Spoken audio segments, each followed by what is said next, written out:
Ya, bismillahirrahmanirrahim. Bertemu kembali dengan saya, Mr. Herbo.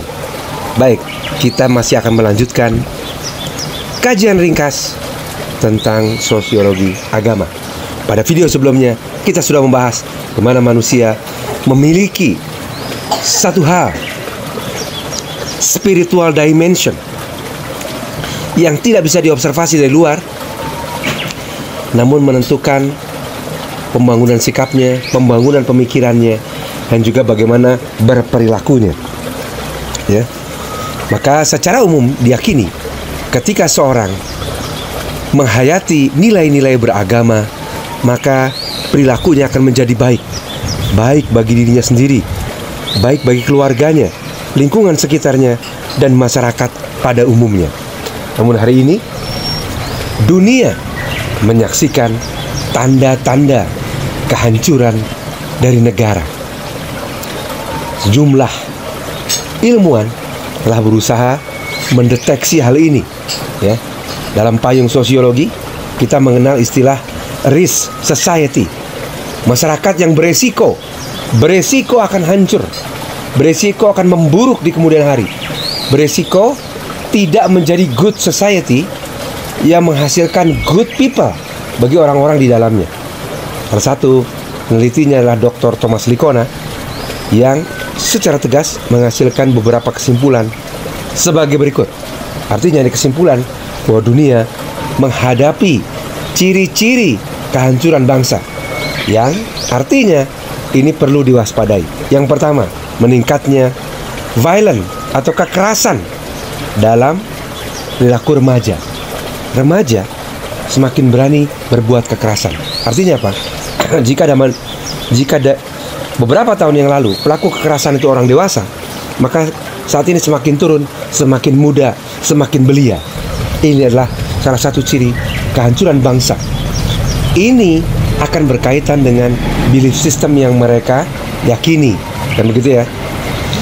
Baik, yang kedua, pengaruh teman itu lebih kuat daripada pengaruh orang tua dan guru. Nah ini ya, pengaruh dari teman sebaya, teman sepermainan, atau hari ini disebut bestie, atau hari ini disebut circle, itu jauh lebih mempengaruhi. Ini luar biasa ya. Artinya apa? Pengaruh dari pihak-pihak yang diyakini selama ini mampu mentransfer kebaikan-kebaikan, nilai-nilai, etika-etika baik dan lain-lain, ini justru pengaruhnya semakin kecil, gitu ya. Yang ketiga, meningkatnya penyalahgunaan obat-obatan terlarang, ya.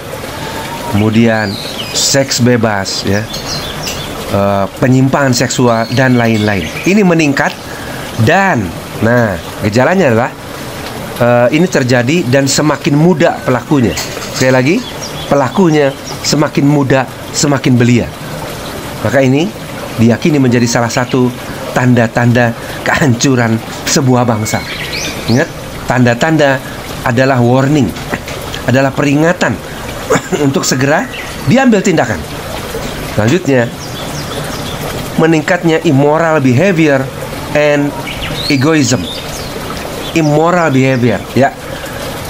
Selain hal-hal yang tadi, ada banyak hal-hal yang tidak bermoral kita saksikan, ya.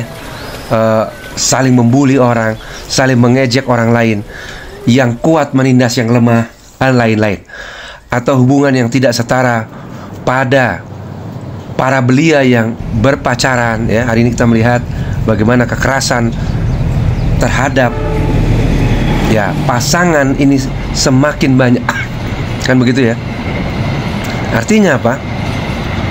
Belief sistemnya yang diyakini telah dimiliki setiap manusia, dorongan kebaikan, ya, aura atau fitrah-fitrah kebaikan, rasanya mulai luntur, gitu ya. Dipengaruhi oleh struktur sosial, fakta sosial yang begitu besar, pengaruh-pengaruh yang begitu luar biasa, ya, sehingga menegasikan atau mengecilkan, ya, keyakinan kebaikan yang pada umumnya, ya, yang sejatinya telah dimiliki oleh setiap manusia. Lalu apa ciri-ciri keruntuhan bangsa selanjutnya? Adalah menurunnya rasa kebanggaan, patriotisme, dan cinta tanah air.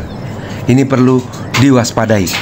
Dan selanjutnya adalah menurunnya rasa hormat, rasa respek, ya, kepada pihak-pihak yang seharusnya dimuliakan, atau pihak-pihak yang lebih tua.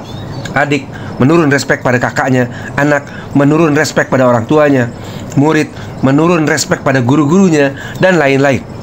Ya. Terlepas dari pihak orang tua atau guru itu sempurna atau tidak, ya, mereka juga manusia dan lain-lain.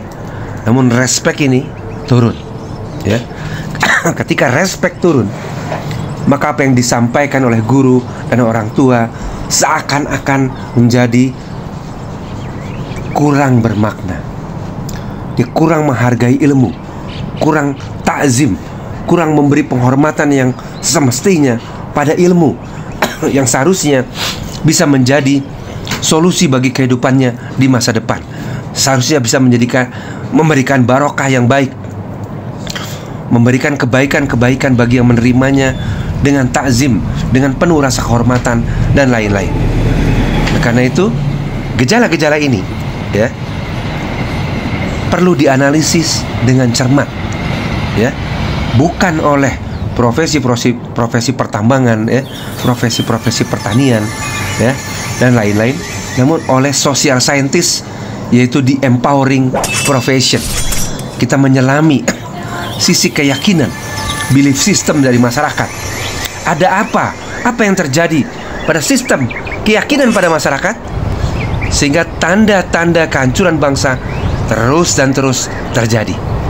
Ini menjadi pemikiran bagi kita semua.